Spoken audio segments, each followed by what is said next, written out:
Hello once again. We're going to continue looking at the PITT comic series. We're up to issue 8. Can you believe it? I know there's a lot of channels out there you can go to that have guys like myself just talking about comic books and reviewing them and looking at them, but I don't know how many people have ever gone up to issue 8 on PITT. I know that I've seen people look at issue 1 all the time, but how many people actually bother to get through the whole series? I mean, maybe there's people out there. I don't know. I don't go looking. But if you're looking to get a whole kind of overview of the entire series, you've come to the right place. Issue 8. How long can this concept hold up? I mean, is Dale Keown a good writer? Does he have a good concept that can kind of keep your attention? He can draw some of the most incredible imagery. He's got a character design that he very clearly loves, and you can see it in the pages when he just puts his heart and soul into drawing this big monster in a fight. He's double lit. There's hair and teeth and blood and guts and everything everywhere. You can tell when he's just loving the page that he's working on. Then, you know, he'll have kind of the other regular human character pages, and they can be kind of boring. It's kind of fine. I mean, I know there's artists that I really like, and even the quote-unquote boring pages still look really good. I think this is a failing that could be lumped on Dale Keown, is when you've got some of the mundane, everyday stuff, you can kind of tell his heart and soul's not into it. Whereas, like I said, some other artists that I like, they make even the regular stuff look interesting. So, I don't know. That's just kind of a personal opinion.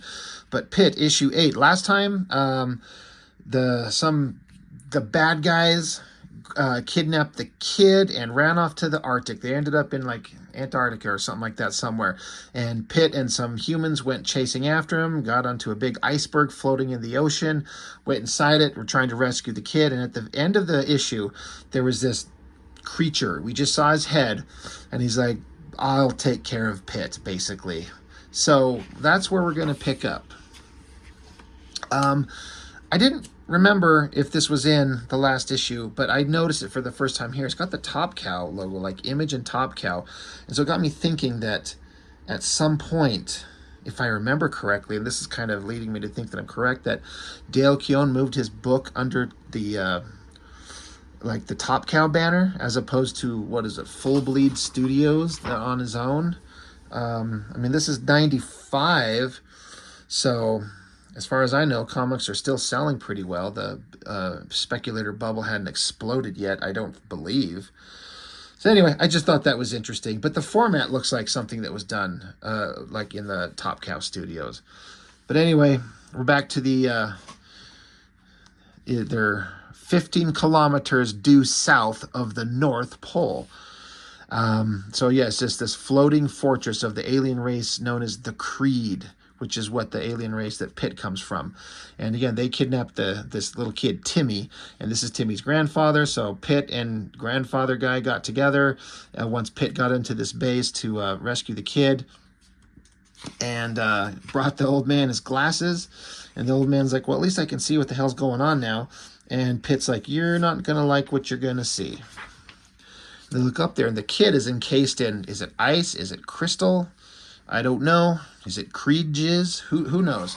But the old man doesn't like that. He's like, you have no right to to hurt my lad like this. So PITT's like, well, he's still alive. We can save him. So while they're not paying attention, some human soldiers come up behind them, put a gun to the old man's head. And PITT's like, wait, humans are working alongside with the Creed? The Creed are going to take over your planet and wipe it out. And they're like, yeah, but they'll make us rich. The logic doesn't make any sense. So the old man's pissed. He's like, dude, just rip their miserable heads off. Don't worry about me.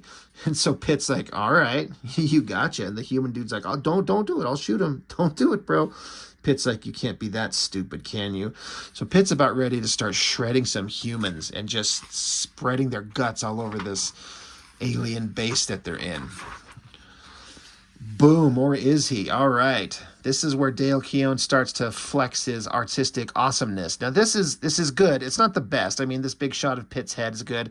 And PITT getting heat. Someone punched him.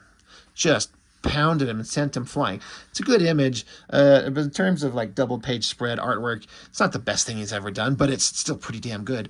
But the text is like, if my brother were half the warrior he once was, you wouldn't be around to answer that question. So Pitt goes flying out of the base wall into the snow, and he's like, Roth. So I guess whoever this guy is, his name is Roth, and we can assume it's the guy in the cover, right? So, and then you'd think that after Pitt like jumps out and screams the guy's name, you would just jump to this image. But no, we have to have him pull out of the snow. The spaceship that they flew here in with the human super soldiers, like the Black Ninja and guy that flies and has lasers, they're like, dude, what the fuck's going on? And Pitt's like, nothing I can't handle. Go back into the ship. Just hold on. He says, go breach the fortress and secure the boy. And they're like, well, what are you going to do? And Pitt's like, I have to deal with another matter. Boom, someone lands. So that is a pretty badass image. You can tell Dale Keown is having fun with that. And Dale Keown excels at drawing big, thick, muscular characters. That's why he was so good on the Hulk. He can draw everything else, but these big, thick, muscular characters are kind of the thing that he seems to excel at the most. And when you get to draw these big, heavy muscles and do all this double lighting and these little veins and tendons and shit going up to his neck and claws, double lighting with weird underlighting coming from where? I mean, they're out in the Arctic in the snow. So, and I don't begrudge them this at all. We want a comic that looks awesome, not a comic that's like photorealistic, because the color palette should be entirely different considering where they're at. But that is fine. So I guess this is Pitt's brother. It says, Zoivod sends his warmest regards. It's a shame you will not live to greet father when he arrives. Well, I bet you they're going to fight, aren't they? I keep looking at this drawing and all this kind of underlighting and double lighting. It looks really good. And the coloring for even though I know I just got saying it doesn't make any sense in the environment that they're in. It looks pretty good. All right. Hell yeah. Dale Keown likes to make us turn the page. That is Pitt. He is going to rip somebody's brains out through their asshole. He says empty words from an empty soul. That's some very philosophical sounding stuff coming from a giant monster with claws and no nose and a chain bra. And the human soldiers, the human guys back here are just like, we're just going to sit here and just quietly watch. So then Pitt slams into him. Boom, says Zoivod failed in his attempts. What makes you think this time will be any different? So yeah, that's a pretty good shot. I mean, again, Dale Keown's like, I'm going to have fun drawing this goddamn book. And you can tell. It looks great. But then Roth, this bad guy, says, have you forgotten? Like you, I am a hybrid. And one of the only beings who able to do you serious physical damage. So another big, great shot. Just a big, bald, naked, muscular figure that you can double light till his heart's content. And he does. But these are kind of the character designs he comes up with and, rips them apart. So that face shot right there is kind of funny because for whatever reason, they chose that to be the image that they zoomed in on and put inside the front cover here. And it's not bad, but it's far from the best drawing in this book. Why choose that? They should have chose that face right there. It's kind of weird they chose that one. Also, I think it's interesting the way Dale Keown does blood. This stringy stuff. I mean, it's weird alien pit blood.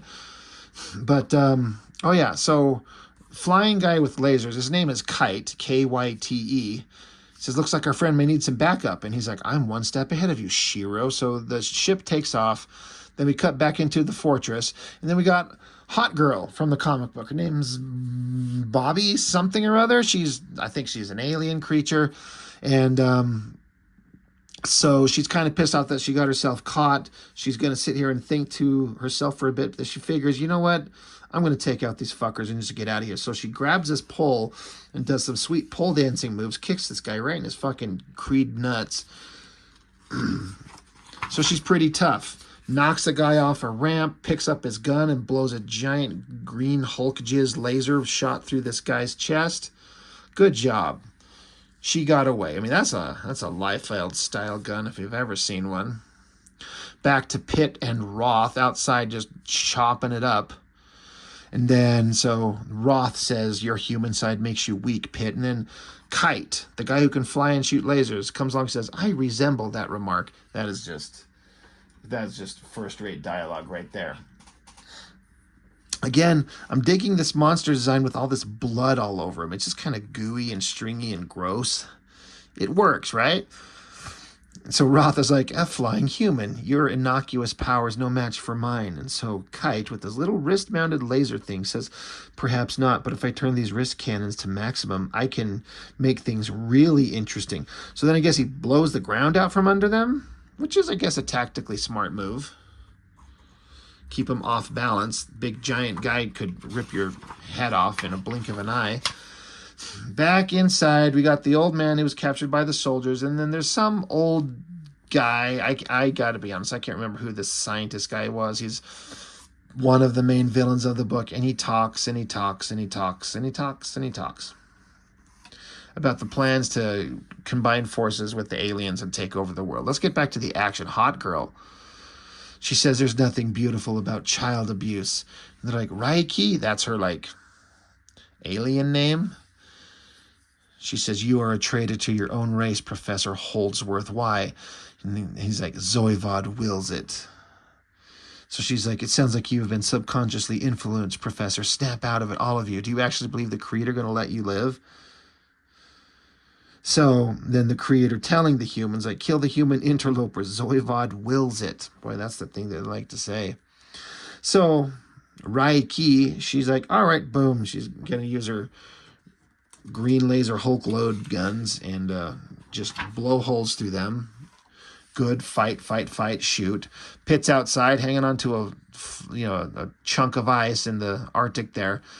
Stupid flying kite guy's like, how you holding up? And then PITT's like, your powers are needed elsewhere. I'm in control. All right, whatever. Big fight keeps going on. Slashing, chopping. PITT kicks him up. It's really interesting kind of a shot right there. Just a boots him up and sends him flying. And of course, Dale Keown has to double light everything. But when what's his name, Roth, gets kicked up, flying guy shows up and shoots him while he's flying through the air. So I guess it's a combination attack, right? Assisted kill. Kick him up and then shoot him and send him flying. It's funny that these little wrist-mounted lasers, they're just these little tiny weapons, but they're supposed to carry this massive impact, which I guess is fine. Just a little odd. It just kind of lacks the power in some ways, but I don't care. Anyway, they're like, well, that bought us some time. PITT's like, all right, let's go. Let's just keep going. This is where things kind of went weird. So they send Roth flying off into nowhere. So then back with the kid, he's in the crystal, and there's some kind of slow process of something, and then energy is wrapping around him, and things are mutating and going weird. And then the kid says, this must end now. And then all at once, blinding white light contradicts darkness. Wow. It happens in an instant and rather violently, considering its benevolent source. The scream of Jack Smithers fade to black as a beam of pure clarity extends up into the vacuum of space. So kid zaps energy around, and of course somehow magically hits PITT, sending him flying into space.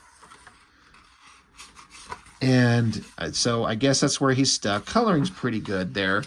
But then, of course, it hits the intended target. It says there's an asteroid with the alien creatures have a spaceship crab spider thing hanging on to the asteroid itself. But that gets blowed up. It says the threat of Zoivod and his creed is extinguished, at least for the time being. And then the iceberg is exploding and blowing up.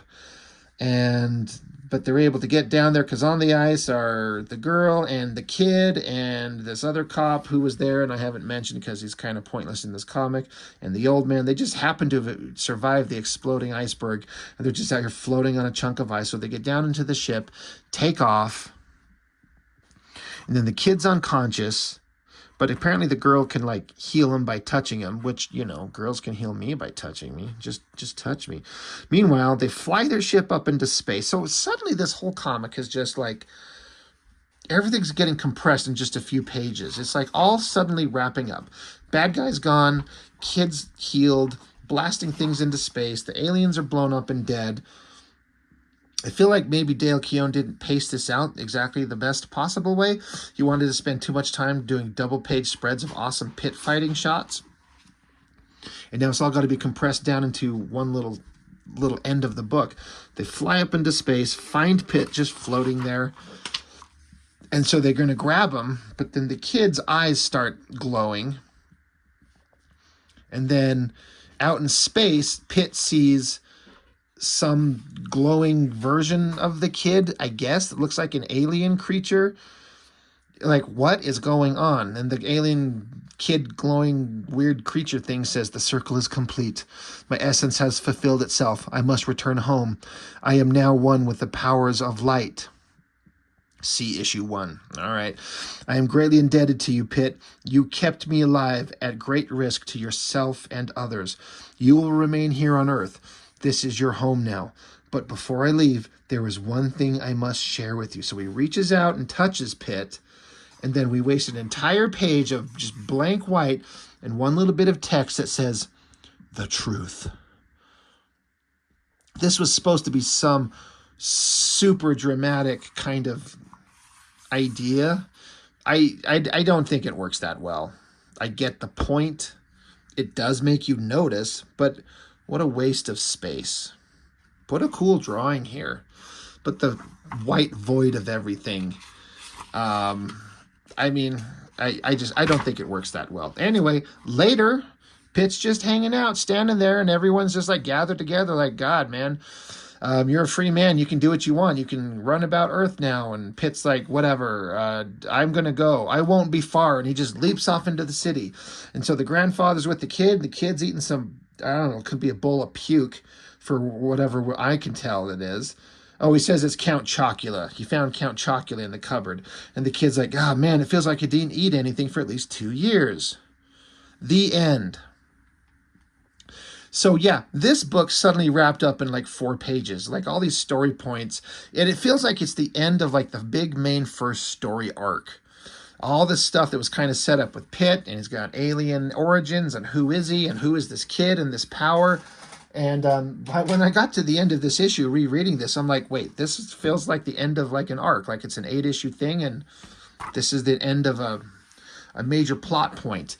And it didn't really stick the landing that well. It just kind of looked like it's going to be more just big monster fights, and then suddenly all the important shit is done in 4 or 5 pages, book's over. Oh, all right. I mean, not everyone can be Chris Claremont. Like, we understand that. The art's good. He's pretty dedicated to it, and it's enjoyable. So, Pitt number 8, but it keeps going. It gets into the 20s. And I got to tell you, I don't remember a damn thing that happens in any of those issues. I don't have a clue. Not a clue what happens. But we'll get to them, because I've got them. So it'll be a little bit of a journey of discovery for all of us. But that's it. Pitt number 8. That's all I've got for now. So thanks for joining me. I appreciate it, and I will see you next time.